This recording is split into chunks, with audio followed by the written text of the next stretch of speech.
इंद्रियां हैं, हमारी जो इंद्रियां हैं, वो इंद्रियां किसी न किसी रूप में भटकती हैं। नेत्र हैं तो वो भी भटकते हैं, श्रवण है वो भी भटकते हैं, जिह्वा है तो वो भी भटक जाती है। और कभी कभी ऐसा होता है कि जो मन इन सब को काबू में करता है, वो मन भी दिन रात कहीं ना कहीं भटक जाता है।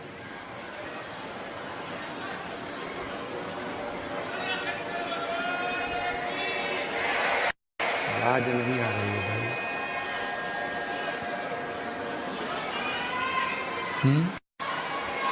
आवाज नहीं आ रही है तो ये बक्से बढ़ाओ, बक्से चोंगे चोंगे से कुछ नहीं होगा। ये जो मन है, जब ये भटकता है तो फिर परमात्मा की शरणागति जीव को मिल नहीं पाती।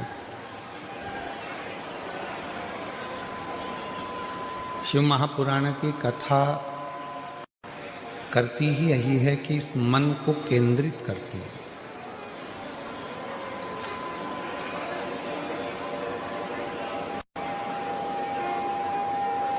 मन को खींचना कैसे है, मन को खींचकर परमात्मा तक लेकर कैसे जाना है।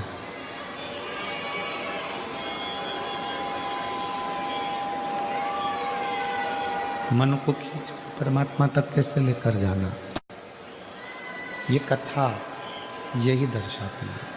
शंभू शंभू, ग्राउंड की आवाज खोली है ना भाई, उधर आवाज इधर भी नहीं आ रही है, बाजू में भी।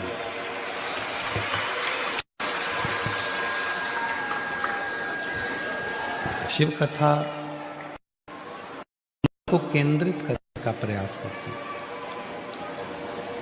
और ये मन केंद्रित कब होगा, जब हम अपने चित्त को, अपनी वृत्ति को, अपने मन को भगवान शिव की शरणागति की ओर लेकर जाए। जब तक हम इस मन को भगवान शिव तक लेकर नहीं जाते, तब तक ये मन यहाँ वहाँ डोलता रहता है, भटकता रहता है।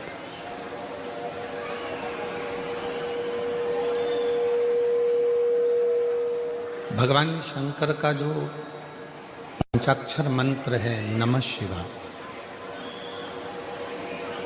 भगवान शंकर का जो षडाक्षर मंत्र है ओम नमः शिवाय, या भगवान शंकर का जो मंत्र है श्री शिवाय नमस्तुभ्यं, ये जितने भी शिव के जो मंत्र हैं, भगवान शंकर के जितने भी मंत्र हैं, ये ध्यान को केंद्रित करने के लिए।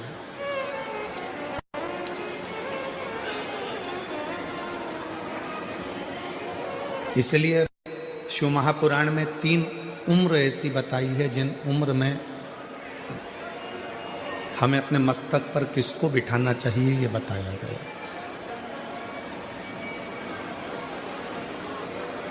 महापुराण में 3 उम्र ऐसी बता दी गई है, जिन उम्र में हमको अपने मस्तक पर किसको बिठाना है, किसको अपने मस्तक पर धारण करना है, ये बताया गया।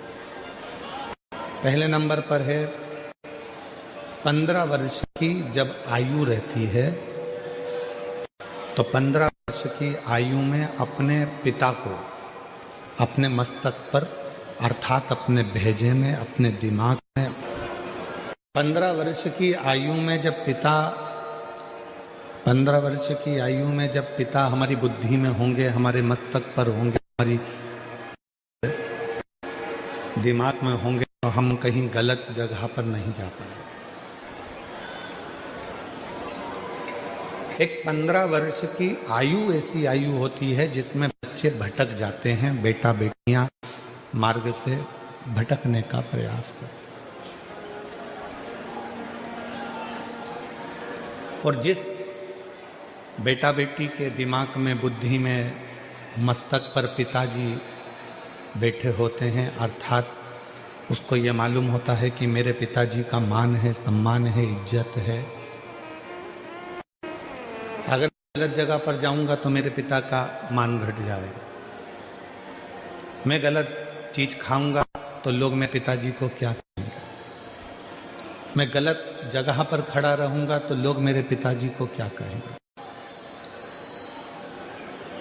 15 वर्ष की आयु में पिता को अपने मस्तक पर बिठा लो, अर्थात अपनी बुद्धि में बिठा लो कि मुझे मेरे पिता की मर्यादा का ध्यान रखना है और अपने पथ को भ्रष्ट नहीं होने देना है, मार्ग को विभाजित करना है।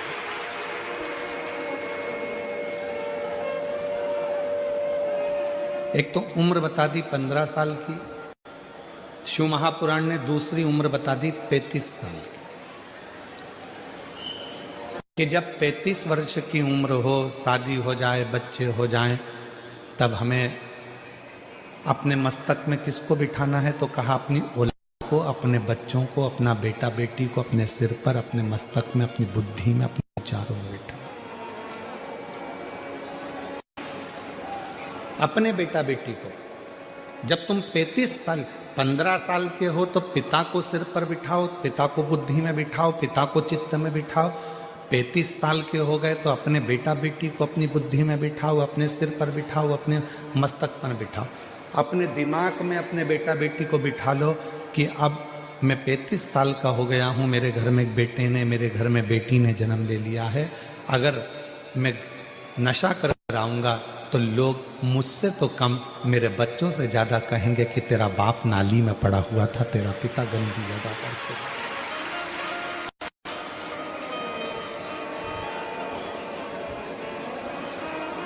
अपने बेटा बेटी को अपनी बुद्धि में बिठाओ कि लोग मुझे कम कहेंगे, मेरे बेटा बेटी को ज़्यादा कहेंगे कि तेरा पिता पागल है, रोड के किनारे पड़ा रहता है, नशा करता है, गलत काम करता है, तेरा बाप ऐसा है, तेरा पिता ऐसा है। तो 15 वर्ष की उम्र में पिता को अपनी बुद्धि में बिठा लो, 35 वर्ष की उम्र में अपने बच्चों को अपनी बुद्धि में बिठा लो, और जब तुम्हारी उम्र फिर 55 वर्ष की हो, 65 वर्ष की हो, 75 वर्ष की हो, तो अपने गुरु को अपनी बुद्धि में बिठा लो कि अगर मैं इस अवस्था में गलत कार्य करूंगा तो मेरे गुरु को कैसे मुख दिखाऊंगा।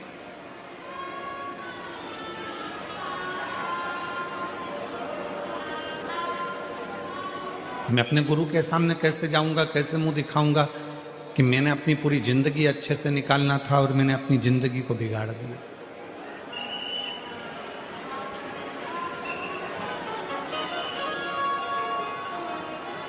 और मत बुरे कर्म कर बंदे, वरना पछताएगा, भगवान की आंखों से तू बच नहीं पाएगा, तू बच नहीं पाएगा। अरे ओ अज्ञानी मत करना दानी, अरे ओ अज्ञानी मत करना दानी। तेरे कर्म का फल भी तू ही पाएगा, जैसा किया तूने तेरे आगे आएगा।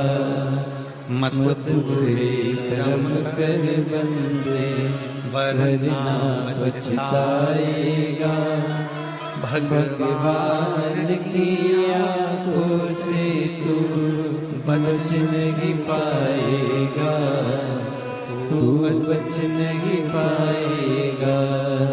अपनी जिंदगी में, अपने जीवन में आप कितना श्रेष्ठ कर्म कर रहे हैं, तो शिव पुराण कह रही है कि 15 वर्ष की आयु में पिता को दिमाग में बिठा कर रखना, 35 वर्ष की आयु में अपने बच्चों को दिमाग में बिठा कर रखना, और 55, 65, 75 की आयु में आप अपने गुरु को अपने दिमाग में बिठा कर रखना, तो कभी गलत मार्ग पर नहीं जाओगे, कभी गलत मार्ग पर नहीं पहुंचोगे।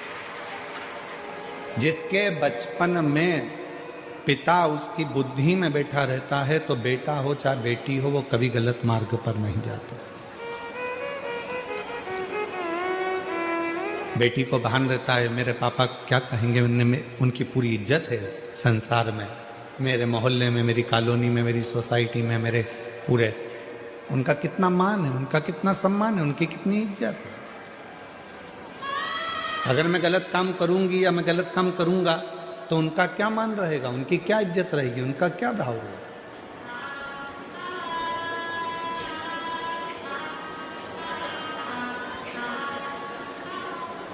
जिस बच्चे की जिंदगी में उसका पिता उसकी बुद्धि में बैठा होता है वो बच्चा कभी गलत काम नहीं कर सकता, वो कभी गलत काम नहीं कर। और बुद्धि से पिता निकल गया तो वो बच्चा गलत काम कर।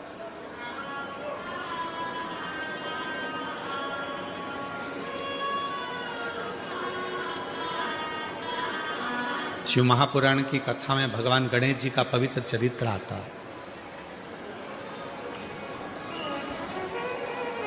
अपने बुद्धि में, अपने विवेक में भगवान श्री शिव जी को बिठा कर रखा।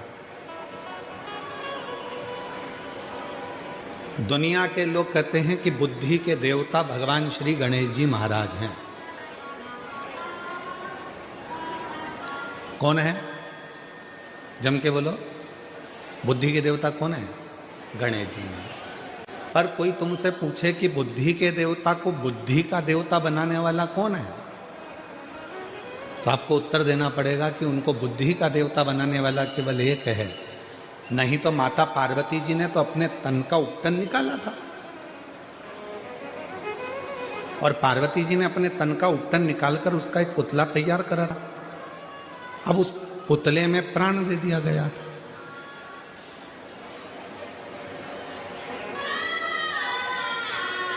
जब उस पुतले में प्राण आ गए, हम आपसे पूछें, जितने भी सूरत की मेरी जीजियां बैठी हैं, मेरे जीजा बैठे हैं, मेरे माता पिता बैठे हैं, मेरे बुजुर्ग माँ बाप बैठे हैं, और जितने मेरे बहन भाई बैठे हैं, आपसे बेटी बेटाओं से पूछें कि तन का आप में से कितने लोग हैं जो अपने तन का उपटन निकालते होंगे और उसको संभाल के रखते होंगे?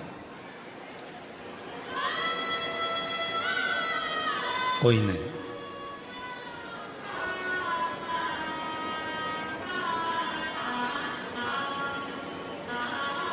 नैन कटर से नैन काट लिए और नैन को फेंक दिया, वो नैन तुमने संभाल के रखे क्या?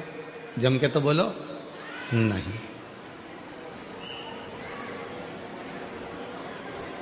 कटिंग करवाई, कटे हुए बाल फेंक दिए, उसको संभाल के रखा क्या? नहीं। तन में से मेल निकाला, उस मेल को निकाल कर फेंक दिया, उस मेल को संभाल कर रखा क्या? नहीं, कोई नहीं रखता।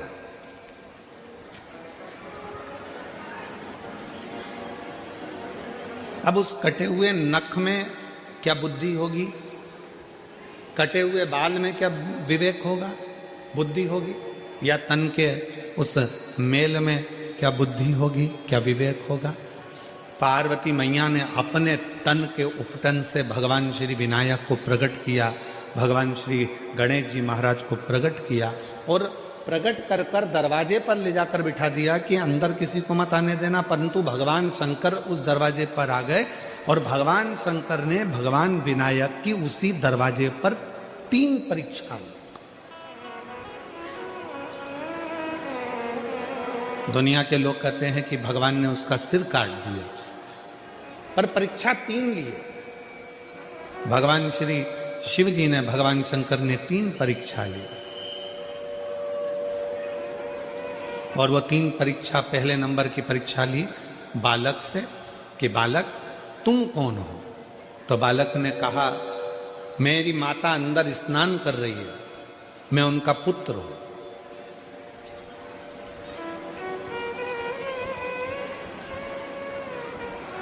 बालक,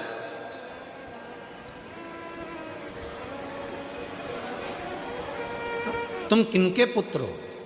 मेरी माता अंदर स्नान कर रही है, मैं उनका पुत्र हूं। शंकर भगवान समझ गए कि पार्वती मैया ने भले इस बालक को प्रकट करा, पर इसमें बुद्धि नहीं है, इसमें विवेक नहीं है, ये अपनी माता का नाम भी नहीं बता पा रहे।